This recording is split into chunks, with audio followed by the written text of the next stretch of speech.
லைலத்துல் கத்ருடைய இரவில் ஓத வேண்டிய துஆ. அம்மி ஆயிஷா சித்திகா ரலியல்லாஹு அன்ஹா கேட்கிறாங்க, யா ரசூலல்லாஹ், நான் லைலத்துல் கத்ருடைய இரவில் அடைந்து விட்டால் அந்த இரவில் என்ன துஆ செய்வது என்பதாக கேட்கும் பொழுது ரசூல் ஸல்லல்லாஹு அலைஹி வஸல்லம் அவர்கள் கற்றுக் கொடுத்த இந்த துஆ, அல்லாஹும்ம இன்னக அஃபுவுன் துஹிப்புல் அஃவ ஃபஅஃபு அன்னி என்ற இந்த துஆவை அதிகமாக ஓதுங்க என்பதாக சொன்னாங்க.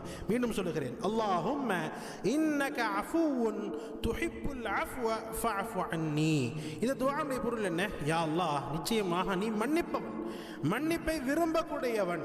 யா அல்லாஹ், எங்களுடைய பாவங்களை மன்னித்தருள்வாயாக என்ற இந்த துஆவுடைய பொருளாக இருக்கிறது. எனவே இந்த ரமதானுடைய கடைசி பத்தில், குறிப்பாக ரமதானுடைய கடைசி பத்தினுடைய ஒற்றைப்படை இரவுகளில் நாம் இந்த துஆவை அதிகமாக ஓதிக்கொண்டே இருக்க வேண்டும். அல்லாஹும்ம இன்னக அஃபுவுன் துஹிப்புல் அஃவ ஃபஅஃபு அன்னி.